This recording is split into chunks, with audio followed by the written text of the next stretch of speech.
When I was a grade school student at McDade Classical Elementary on the south side of Chicago, it was a classical elementary, so we had a test to get in and all of those wonderful things. And we actually did an exchange with Disney, and I was floored. Disney was such an open concept, and it was just nothing like I had ever seen in my short years of schooling at that point. But one of the things that I remember very vividly was visiting the Museum of Science and Industry. We went there often, school field trips. And for this particular field trip, we saw and we listened to Gwendolyn Brooks. And I thought she was wonderful, but I certainly did not think that she was a full-time writer. That couldn't possibly be a job. It did not dawn on me literally until years later. Like, I thought she was just kind of hanging out and this was a pastime for her and she was just, you know. So, you know, it is important when we see things that we're not familiar with, that we don't know exist in the world. And so I am a poet. And while I don't make a full-time career of it, I am immersed. Literature is my life's work. And so that is a perfect segue because I'd like to open up with a poem that I wrote several years ago about Chicago when I left home. I left home as a 17-year-old. I went to Southern Illinois University at Carbondale. I studied mass communication and media arts with every intention of becoming a journalist. Spent a little time at NYU. So this is such a full circle moment, right? Coming back to the Pulitzer Center and so forth and so on. But I wrote this poem when I was living in Atlanta. So after some time at NYU, did a fellowship there, worked at one of the oldest black newspapers in the country, came back, finished up my degree in Carbondale, and then made my way to Atlanta. It was in Atlanta that I wrote this piece. And I never thought about writing a piece about Chicago. Even when I wrote this piece, did not know on the front end that it was a piece about Chicago. And so as I've always understood, my writing is really, I am a vessel. And so these things come through me. I am not the orchestrator of them. I am simply the vessel. And so I'll speak a little louder because we've got the air on now. Thank goodness. But this piece, I don't even remember what it's called, but here we go. Windy City in my soul sounds like a South Side stroll. We struggle cause we strong, you can't mess with us cause we cold. I'm from the home of folks and moles where anything goes and everything rides, and Emmett's mama cried. It's where I lost and found my pride, realized they had lied, tried to murder revolution on that cold December night. But revolutionaries don't die, they just multiply. Hard to bear our babies' cries, so we stand in welfare lines, begging for pennies. The have-nots versus gimmies. This city may look pretty, but its residents are witty. Salty ain't the word for all we've seen and heard. Getting gunned down in the streets. Got old folks unnerved. I got a shy state of mind. Freedom fighting is my crime. Real cool with Mother Nature on my side is Father Time. You gotta read between the lines, the rhythms and the rhymes. All that glitters ain't gold. Every diamond don't shine. Every diamond don't shine. This is for me, yours, and mine. South side to the west, penthouses to the jacks. Who knows what's next? That city living got me vexed. I couldn't take much more, and so I packed my things and left. Every diamond don't shine and the greatest rappers don't rhyme. They may not come when you call them, but they always on time. We got some mountains to climb. I'm fearless and fine. Real recognize real. Only fools follow the blind. Thank you. All right, so thank you. That brings me to my lesson for this year's Pulitzer Fellowship, and it is titled Banished but Unbowed, An American Legacy. And so I wanted to speak very briefly about how this came to be. So I am a Chicago girl, born and bred, tried and true, right? South Side. And I currently live on about 31st in Michigan. So yes, it's South Side, but growing up, that was not the South Side, right? So I'm in an area typically called like South Loop, Gap, Bronzeville, kind of it's all a blur, but I'm over there. And so I often walk along the beach, 31st Street is my local dock, right? And near 31st Street, there is a place where a young man at 17 years old in the year 1919 was stoned and ended up drowning. His name was Eugene Williams, for the crime. I'm using my hands, I would put that in air quotes, for the crime of crossing the color line.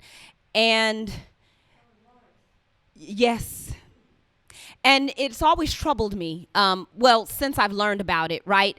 And the line kept coming back to me. They tried to segregate the water, right? Like, y'all know it's water, right? Y'all know it flows.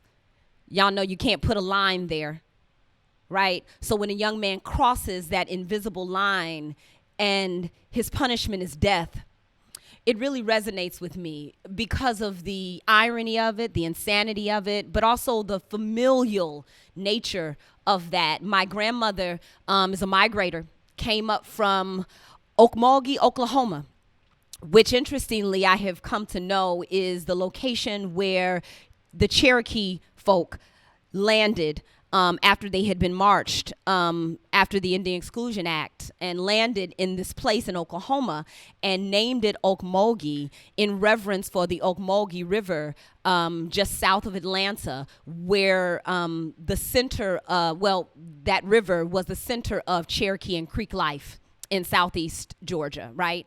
So when they land, when they make their way forcibly, displacement, which is a theme of my lesson, when they make their way to Oklahoma, where they stop, they christen Okmulgee. My family is from Okmulgee, Oklahoma. And so my grandmother, as a great migrator, came up to Chicago when she was about 14 years old. It would have been in about 1930. It would have been about 1930, and she wound up in the Bronzeville area, which is where my family took root here in Chicago. And there's a picture of my grandmother and her two sisters sitting on the lakefront, and they're just lounging, and it's, just a regular photo.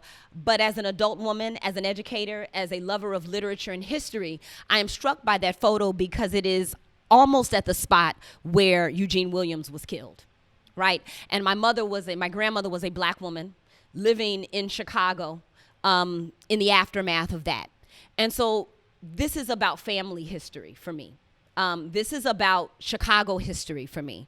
This is about my role as a servant of my community and an educator. And really, for me, they are one and the same. And so just to kind of give you an overview of the lesson or where it comes from, so these ideas were bubbling in my head, right? Race riot of 1919, sparked by the assassination or the killing, of Eugene Williams. My personal shero, Ida B. Wells Barnett, who I live down the street from, and I have always thought she has just been in my life, even when I did not realize that she had been in my life. My father grew up in the Ida B. Wells housing projects. At the time, as a young person, I didn't know that that was a name of someone. You just say where he stay. He stay over in Ida B. I didn't know Ida was one name, B was her middle initial, and she had a last, didn't know anything about her, right? So I've come to know her very intimately. The race riot of 1919, these issues of displacement really resonate with me. And so as I began this year's fellowship, they were really hovering heavy over me. And another fellow, Mary, and I just have to continue to shout her out because one of the comments she made early on in our fellowship was, all of these stories, so many stories that we are familiar with are negative, right? They don't send any positivity to the students. They can be very daunting and very heavy. And she would ask, where's the joy? And that was a question for me. Now, I don't read a lot of fiction. I read a lot of nonfiction, so I am inundated with this heavy material, right? But I am a super optimist. Like in my life, I'm so happy. I'm giddy. I'm goofy. Like I'm all these things. In my professional life, I'm pretty serious and pretty firm.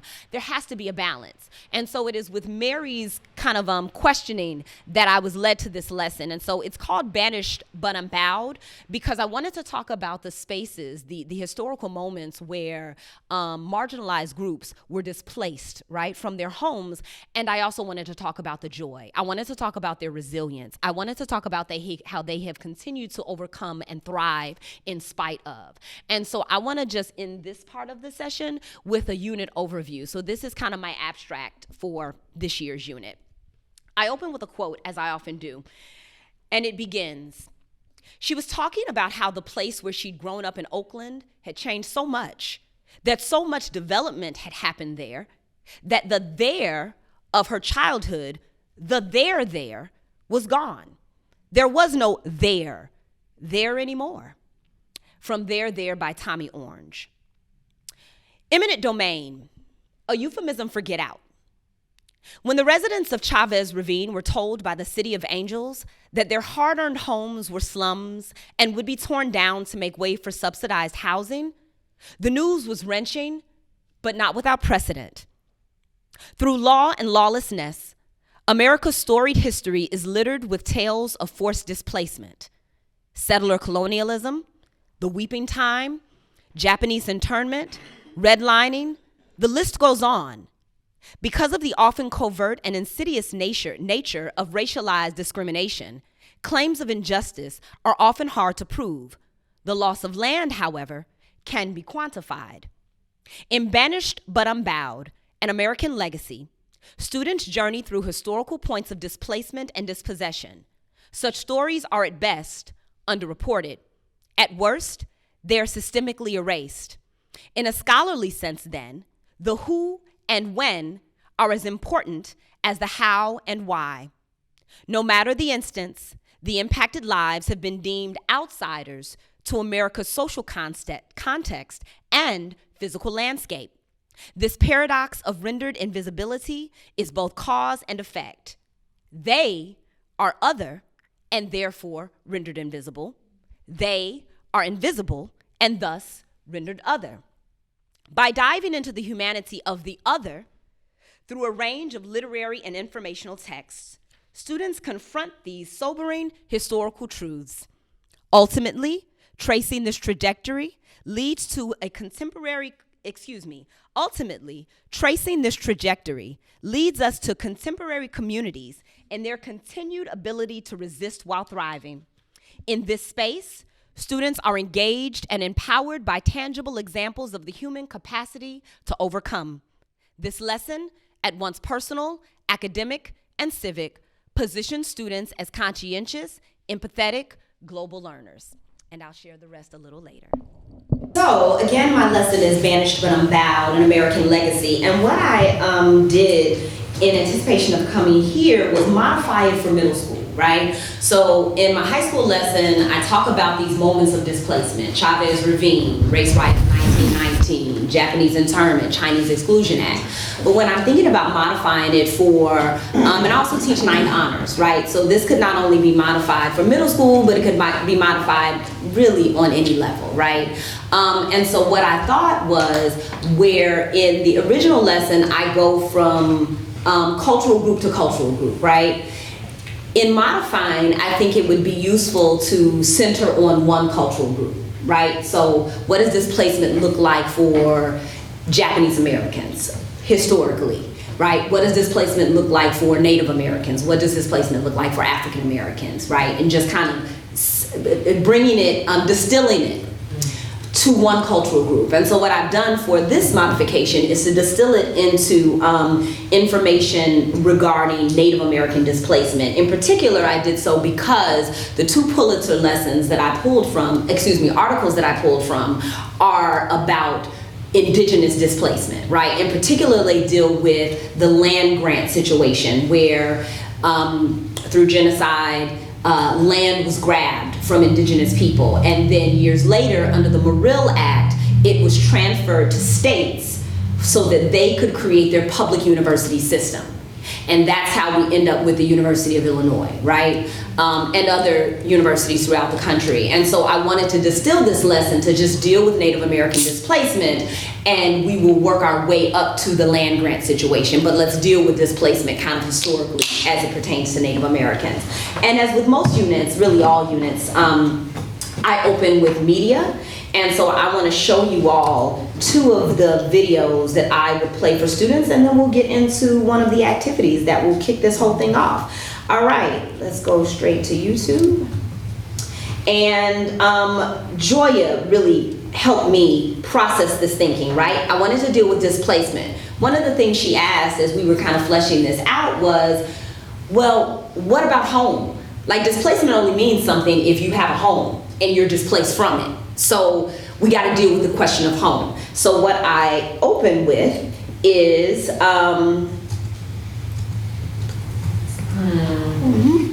one of my favorite movies in the world. Sorry, bring the volume up. I think as a young person, thank you. Play that. That's a hot one. One of my favorite movies, and within the African American community, it is an absolute classic, right? Is The Wiz. It is Diana Ross as Dorothy, Michael Jackson as the Scarecrow, and some other heavy hitters from 1960s and 70s Black America. So what I would do is have students look at the lyrics, like read the lyrics. They can do it before, or they can do it after, they can do it while, but a way to get them familiar with the concept of home in a very, musically beautiful way. This is actually not a version that I'm very familiar with because, again, I know the classic film, which is interesting to me. But maybe not so much, in particular the scene where Diana Ross sings this, it's literally just her. So maybe if there were other actors, students would be much more engaged, but I'm like, students wouldn't necessarily be feeling that. I only feel it because it's sentimental for me, right? So in researching to kind of make this modification, I came across this version. I've never seen the live, but your students may very well have, and so that's why I'm like, okay, kind of just play with that. The other song is Homecoming by Kanye West. And so again, another version of handing out the lyrics, showing the video in class as just another way to articulate home. And you say Shot City, Shot City, Shot City. I'm coming home again. Do you think about me now and then? Yeah. Do you think about me now and then? 'Cause I'm coming home again. I met this girl when I was 3 years old, and what I love most, she had so much soul. She said, "Excuse me, little homie, I know." All right, so again, something that really grabs students' attention. And also, we're here in Chicago. This is Kanye West. He is a hometown hero. There's an image of the being there. And actually, the song is an extended metaphor. So when he says, I met this girl when I was 3 years old, it's because he moved to Chicago when he was 3 years old. So even from a literary perspective, if you can examine the entire song as an extended metaphor, kind of like a freebie, right, for an English teacher. And so that is where I would open the unit, and then I would place the definition of home on the board, and also this quote.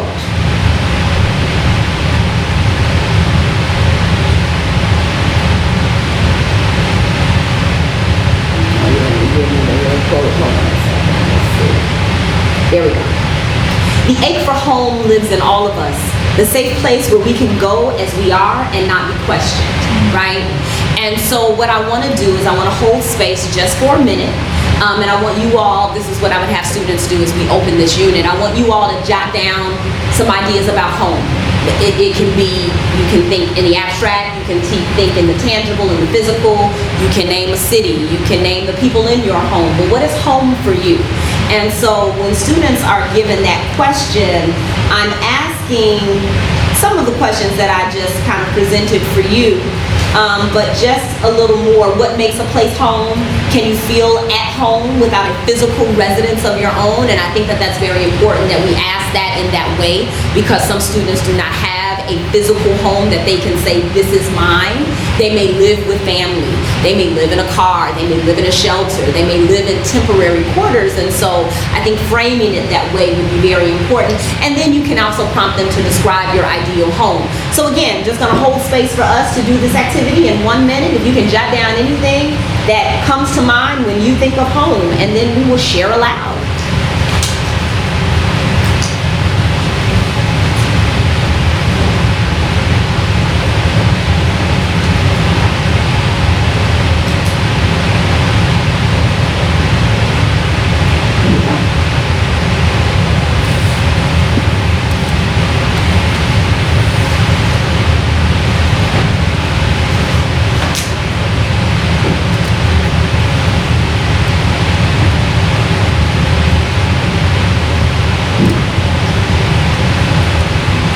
I'm gonna log out of somebody's email account so I can get in mine, please. Sorry. Got it.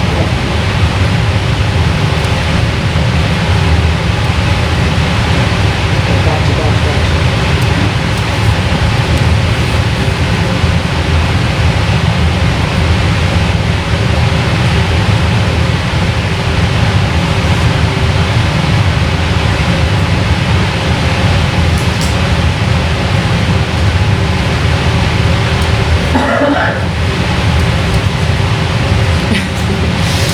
Thanks, Google. Yeah, thanks, Google. Right.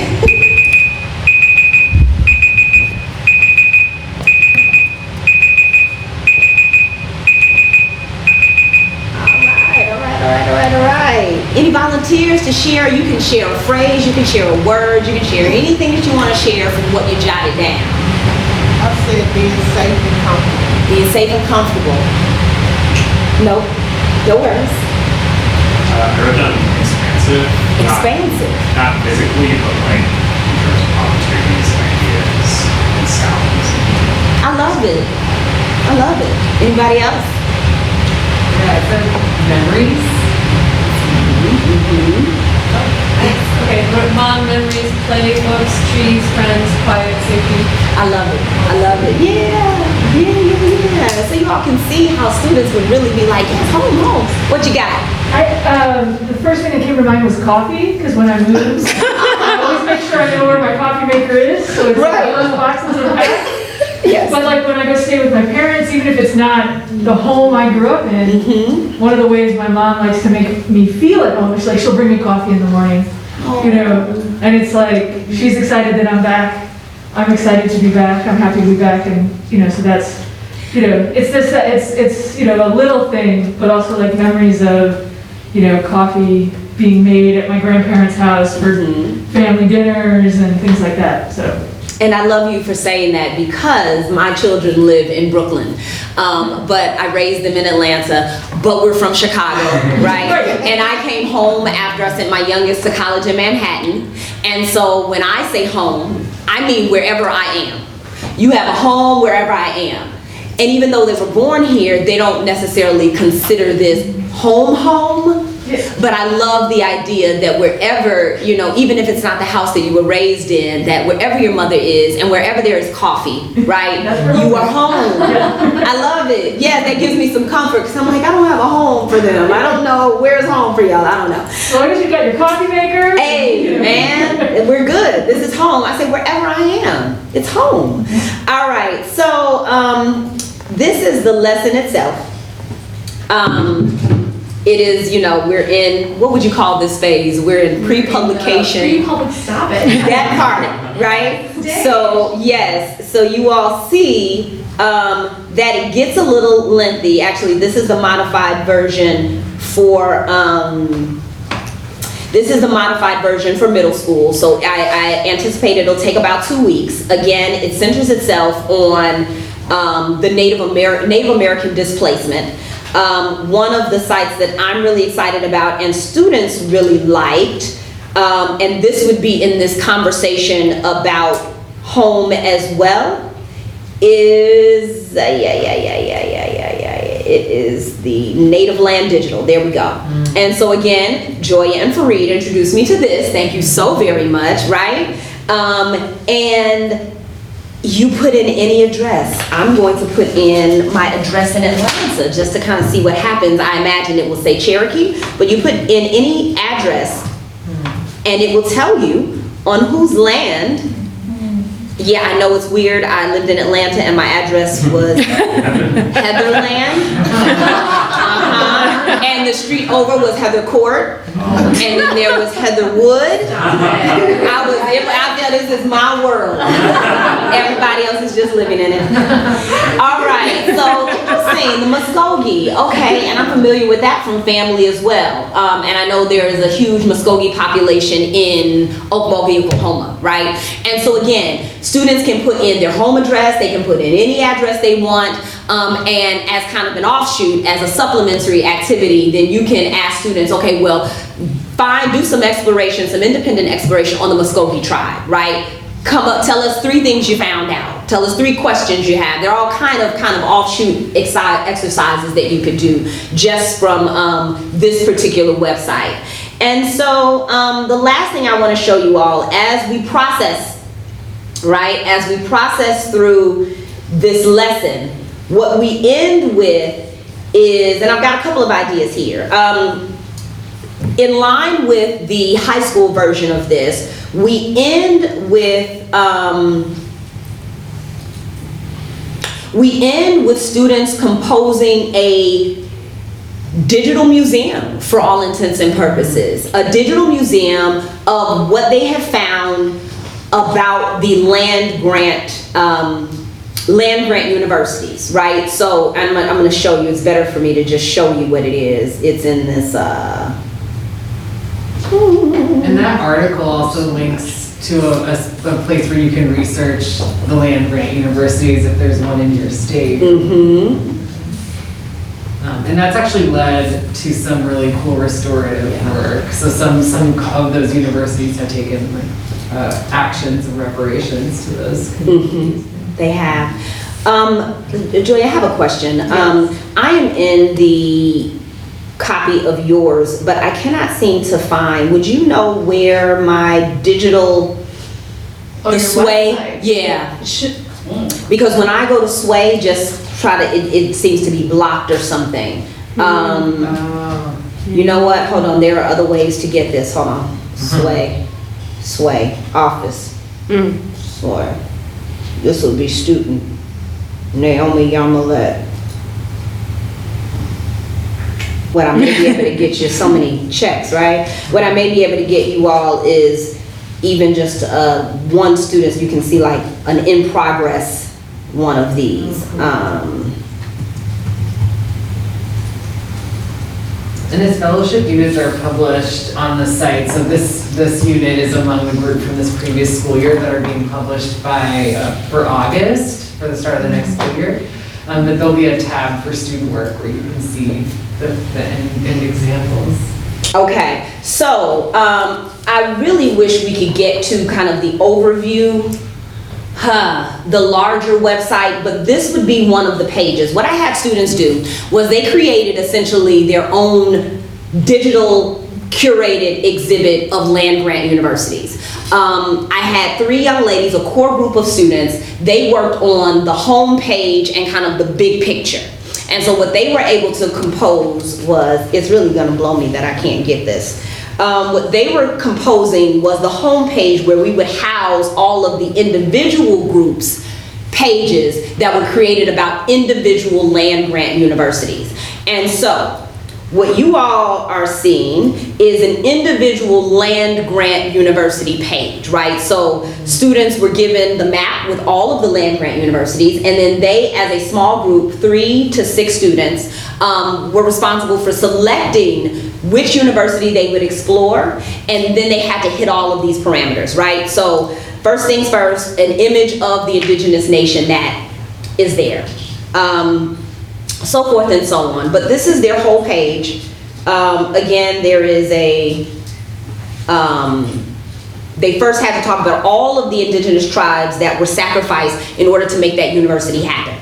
And then they talked about, so that had, this group was really thorough. Then they talked about basic university history. They talked about University of Information, so just kind of basic information. They listed some clubs at Berkeley. We eventually, ranked the universities, and we had a ranking system. So what is their diversity looking like? Are there organizations for students of color? What kind of ethnic studies programming majors do they have? And so we had all of these, like 7 categories, and we ranked the schools, and University of Berkeley, as I'm sure many of you all are not surprised, came in first. So in this school, again, our theme was student life through an equitable lens, or land grant universities through an equitable lens, talk about diversity, so forth and so on. And so there's a page of these for each of the 12 universities that students chose. When we publish, you all will be able to see the whole site in action, but that was our culminating project, and students guided this as much as I did, right? I am not particularly tech savvy. You might have been able to tell. And so students really had a heavy hand in putting this together. Even as we were processing and I was, putting the lesson together for Pulitzer, it was hard because I was waiting on students to kind of tell me where we were going. Like, and there were things I just could not figure out in terms of technology that I really relied on students heavily. And so until we fleshed that out as a collective, the Pulitzer plan was kind of held up because it was so vital that I got student input. And so I'm really, really proud of the work they have done, and I thank you all for listening. And I hope you all will consider a Pulitzer Fellowship. It has been transformative for me, and I'm just grateful. Okay?